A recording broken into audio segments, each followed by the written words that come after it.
جب ہم تکلیف میں ہوتے ہیں، طوفانوں میں ہوتے ہیں، تو خدا کہاں ہوتا ہے؟ کیا واقعی خداوند یسوع مسیح نے اپنے شاگردوں کو اکیلا چھوڑ دیا تھا؟ کیا واقعی خداوند یسوع مسیح کو اپنے شاگردوں کی فکر نہیں تھی؟ یسوع مسیح کہاں تھا؟ کلام میں لکھا ہے کہ جب یسوع نے اپنے شاگردوں کو جھیل میں بھیجا طوفان سے لڑنے کے لیے، تو اس وقت یسوع پہاڑ پر دعا کرنے کے لیے چلا گیا۔ اس حوالے میں جس بات پر ہم غور نہیں کرتے اور جس بات پر شاگردوں نے غور نہیں کیا، وہ یہ ہے کہ 10 گھنٹے سے ایک چھوٹی سی لکڑی کی کشتی طوفان سے لڑ رہی تھی۔ طوفان انہیں ڈرا رہا تھا مگر ڈبا نہیں رہا تھا۔ کیا وجہ تھی کہ 10 گھنٹے سے طوفان سے لڑ رہے تھے لیکن ڈوب نہیں رہے تھے؟ کیونکہ وہاں کوئی تھا جو ان کے لیے دعا کر رہا تھا۔ خداوند یسوع مسیح نے ایک بار شمعون پطرس سے کہا تھا، شمعون شمعون، دیکھ ابلیس نے تم کو مانگ لیا کہ تم کو گیہوں کی طرح پھٹکے، لیکن میں نے تیرے لیے دعا کی کہ تمہارا ایمان جاتا نہ رہے۔ خداوند یسوع مسیح نے جب اپنے شاگردوں کو طوفان میں بھیجا تو وہاں پہاڑ پر اپنے لوگوں کے لیے دعا کر رہا تھا۔ وہ ان کے لیے دعا کر رہا تھا کہ اس کے بچوں کا ایمان جو ہے وہ ڈگمگائے نہ، لہروں کو دیکھ کر، طوفان کو دیکھ کر وہ ہار نہ مانے۔ وہ انہیں دیکھ رہا تھا۔ جب 10 گھنٹے سے وہ طوفان میں لڑ رہے تھے تو وہاں کسی نے بھی یسوع کو نہیں پکارا، کسی نے یسوع مسیح سے دعا نہیں کی، لیکن جب یسوع نے دیکھا، کلام مقدس کہتا ہے کہ اس نے دیکھا۔ یسوع نے کیسے دیکھ لیا؟ وہ لوگ تو 4 میل دور آ چکے تھے، وہ 10 گھنٹے کا سفر کر کے آگے نکل آئے تھے اور یسوع وہاں خشکی پر تھا، تو یسوع نے ان کو کیسے دیکھ لیا؟ اس کا مطلب یہ ہے کہ یسوع مسیح کی نظر ہر وقت ان کے اوپر تھی۔ یسوع مسیح طوفان میں بھی ہر وقت ان کو دیکھ رہا تھا۔ چاہے ہم کتنی دور نکل جائیں، چاہے ہم میلوں دور چلے جائیں، چاہے ہم اندھیرے تاریکی میں چلے جائیں، چاہے ہم طوفانوں میں چلے جائیں، خداوند یسوع مسیح ہمیں وہاں ڈھونڈ نکالتا ہے۔ وہ ان کو دیکھ رہا تھا، اور جب خداوند یسوع مسیح نے دیکھا تو یسوع مسیح پانی پر چلتا ہوا وہاں پہنچ گیا ان کی مدد کرنے کے لیے۔ کیسے؟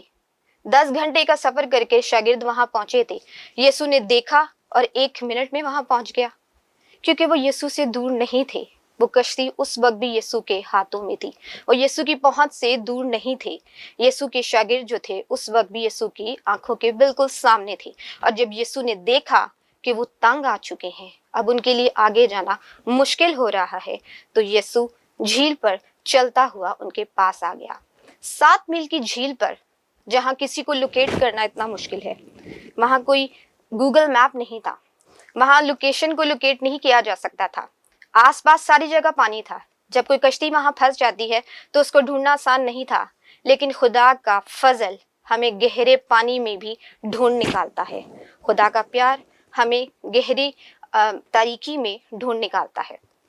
یسوع مسیح جھیل پر چلتا ہوا وہاں آ کر کھڑا ہو گیا۔ وہ یسوع کو دیکھ کر ڈر گئے، انہیں لگا کہ یسوع تو پہاڑ پر تھا، وہ کیسے ہماری مدد کرنے کے لیے آ سکتا ہے۔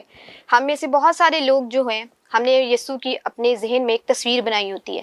انہوں نے یسوع کی اپنے ذہن میں تصویر بنائی تھی کہ یسوع جو ہے وہ پہاڑ پر ہے اور وہ یہاں نہیں آ سکتا۔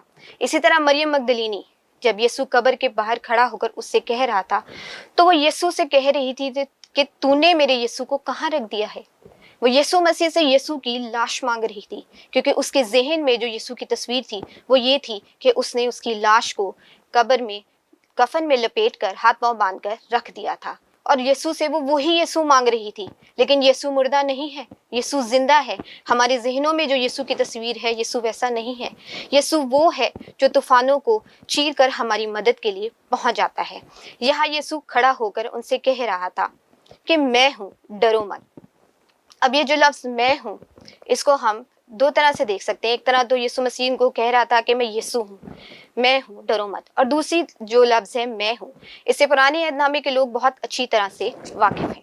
پرانے عہد نامے میں جب موسیٰ نے خدا سے کہا کہ تیرا نام کیا ہے، تو خدا نے اس سے کہا کہ میرا نام یہوہ ہے، جس کا مطلب ہے میں ہوں، آئی ایم۔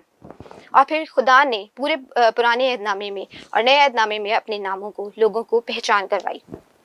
خدا نے ابراہیم سے کہا میں یہوہ یری ہوں، اس نے جدعون سے کہا میں یہوہ شلوم ہوں، اس نے داؤد سے کہا میں یہوہ مگن یعنی میں سپر ہوں، اس نے اسرائیلیوں سے کہا میں یہوہ رافع ہوں، جب اس نام کو ٹرانسلیٹ کیا گیا تو اسے ہم نے ایز اے ورب ٹرانسلیٹ کیا. یہوہ رافع کو ٹرانسلیٹ کیا گیا کہ میں شفا دینے والا ہوں یا میں شافی ہوں.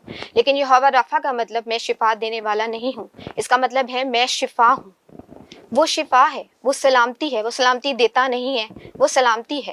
وہ مہیا نہیں کرتا، وہ مہیا ہے. He is not a provider, he is a provision. اور ان سب ناموں سے اعلیٰ ایک نام ہم کو بخشا گیا، وہ ہے یہوہ یشا، جس کا مطلب ہے یہوہ نجات ہے، وہ نجات ہے، میں نجات ہوں. خدا کہتا ہے جب ہم اس نام کو اکٹھا کرتے ہیں تو یہ بن جاتا ہے یہوشوا یا یسوع، جس کو ہم اردو میں کہتے ہیں یسوع.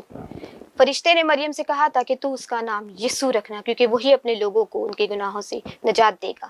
یسوع کا مطلب ہے یہوہ یشا، میں ہوں نجات. اور یہاں کھڑا ہو کر یسوع کہہ رہا تھا کہ میں ہوں، ڈرو مت. تم کیوں ڈر رہے ہو؟ بائبل میں لکھا ہے کہ خدا جو ہے یسایہ کی 30 باب میں لکھا ہے کہ تو بھی خداوند تم پر مہربانی کرنے کے لیے انتظار کرے گا، وہ تم پر رحم کرنے کے لیے سر بلند ہوگا. خداوند یسوع مسیح انتظار کر رہا تھا کہ وہ اس کو پہچانے.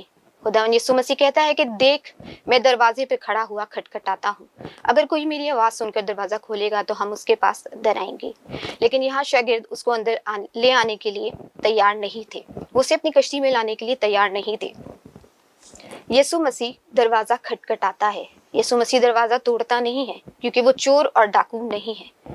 یسوع مسیح انتظار کرتا ہے کہ ہم اس کو اپنی کشتی کے اندر بلائیں. ہم اپنے طوفانوں میں چاہتے ہیں کہ ہمیں خدا کا اطمینان ملے. یسوع مسیح جو ہے وہ چور اور ڈاکو نہیں ہے، وہ دروازہ توڑتا نہیں ہے بلکہ دروازہ کھٹکھٹاتا ہے. وہ زبردستی کسی کو مسیحت کے اندر لے کر نہیں آتا. یہاں یسوع مسیح ان سے کہہ رہا تھا کہ اے میرے بیٹے، اے میری بیٹی، دروازہ کھول دے. دیکھ میں باہر بھیگ رہا ہوں، دیکھ بار بارش ہو رہی ہے. وہ آج بھی ہم سے کہتا ہے اے میرے بیٹے، اے میری بیٹی، دروازہ کھول دے. دیکھ بار بارش ہو رہی ہے، دیکھ میں دھوپ میں جل رہا ہوں. یسوع مسیح کیوں آرام کو چھوڑ کر وہاں جھیل میں بھیگنے کے لیے آیا؟ شاگردوں کے لیے. اسی طرح یسوع مسیح کیوں آسمان کو چھوڑ کر آیا؟ اپنے بیٹے اور بیٹیوں کے لیے. جس چیز سے وہ ڈر رہے تھے یسوع مسیح اس پر چل رہا تھا. یسوع مسیح زبان سے کہہ کر طوفان کو روک سکتا تھا، لیکن یسوع نے طوفان کو روکا نہیں، کیونکہ سب سے زیادہ خطرناک طوفان وہ نہیں ہوتے جو وہ وہاں باہر ہوتے ہیں. سب سے زیادہ خطرناک طوفان وہ ہوتے ہیں جو ہمارے اندر ہوتے ہیں. یعنی ڈپریشن، پریشانی، ڈر، خوف، یہ سب چیزیں ہمارے اندر ہوتی ہیں. اور خداوند اس سے پہلے کہ باہر کے طوفان کو ختم کرے، وہ ہمارے اندر کے طوفان کو ختم کرنا چاہتا ہے. کیونکہ جب اندر کا طوفان ختم ہو جاتا ہے تو پھر باہر کا طوفان بھی ختم ہو جاتا ہے. جس چیز سے وہ بچنا چاہتے تھے شروع میں، وہ نہیں جا رہے تھے، یسوع نے انہیں مجبور کر کے بھیجا. یسوع نے اس چیز کا ان کو تجربہ کروایا. یسوع مسیح نے ان کو طوفانوں میں بھیجا، تو کہ طوفان میں جا کر انہوں نے دیکھا کہ ہم پانی پر بھی چل سکتے ہیں. اگر آج آپ زندگی کے طوفانوں سے گزر رہے ہیں، اگر آج پریشانیوں میں ہیں، مصیبتوں میں ہیں، تو خداوند یسوع مسیح دروازے پہ کھڑا ہوا کہتا ہے کہ اے میرے بیٹے، اے میری بیٹی، میں ہوں، مت ڈر. تو کیوں ڈرتا ہے؟ تو کیوں ڈرتی ہے؟ کون سی بیماری ہے جو تجھے ڈرا رہی ہے؟ کون سی پریشانی ہے جو تجھے ڈرا رہی ہے؟ کلام مقدس میں عبرانیوں 10 باب میں لکھا ہے کہ اب بہت تھوڑی مدت باقی ہے کہ آنے والا آئے گا اور دیر نہ کرے گا. خداوند یسوع مسیح اپنے بچوں کو طوفانوں میں دیکھ نہیں سکتا. جب اس نے دیکھا کہ اس کے شاگرد طوفانوں سے ڈر رہے ہیں، پریشان ہو رہے ہیں، تو وہ وہاں خشکی کو چھوڑ کر طوفان کے بیچ میں آ کر کھڑا ہو گیا اپنے لوگوں کے لیے. اور جب اس نے دیکھا کہ اس کے بیٹے اور بیٹیاں زمین پر دنیا میں پریشانی کے حالت میں ہے، تو وہ وہاں آسمان کو چھوڑ کر زمین پر آ گیا. اس نے کیوں کیلیں، اس کے ہاتھوں میں کیوں کیلیں ٹھوکی گئی؟ اس نے کیوں کانٹوں کا تاج پہنا؟ اس کا کیوں خون بہایا گیا؟ اس کو کیا ضرورت تھی آسمان کو چھوڑ کر آنے کی؟ کیونکہ وہ اپنے بچوں کو طوفانوں میں دیکھ نہیں سکتا. وہ ہے، وہ طوفانوں میں بھی ہمارے ساتھ ہے، اور وہ کہتا ہے کہ ڈرو مت، بہادر بنو، میں ہوں. Be of good cheer, Greek language میں جو ورڈ ہے وہ ہے بی آف گڈ چیئر، یعنی ہمت رکھو، حوصلہ رکھو، میں ہوں، طوفان تمہیں ڈرانے نہ پائے. اے پیارے خداوند، زندہ اور جلالی باپ خداوند، تیرا شکر کرتے ہیں کہ طوفانوں میں تو ہمارے ساتھ ہے. خداوند تو ہمیں اکیلا نہیں چھوڑتا. خداوند آج جو لوگ دیکھ رہے ہیں خداوند، اگر کوئی زندگی کے طوفان سے لڑ رہا ہے خداوند، اور وہ لڑتے لڑتے تھک چکا ہے خداوند، تو اسے درخواست کرتے ہیں خداوند تو اسے احساس دلا کہ تو ان کے ساتھ ہے، تو ان کے طوفانوں میں ان کے ساتھ ہے خداوند، تو مدد کے لیے موجود ہے خداوند، انہیں ایمان میں مضبوط کر خداوند۔ یہ سب کچھ مانگتے ہیں تیرے بیٹے ہمارے خداوند یسوع مسیح کے وسیلہ سے، آمین۔